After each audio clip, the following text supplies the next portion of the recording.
Разбира се, реших моята колекция от банкноти да е по-разнообразна и прибавих към нея Петър Берон и по-малко известния Иван Милев. Остава ми само да намеря Алеко Константинов.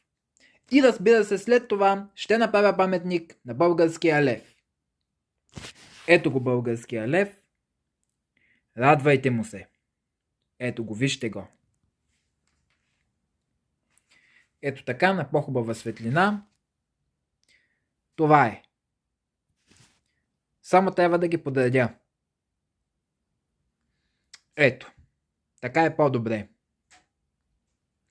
Само Алеко Константинов ми трябва. И него ще го намеря.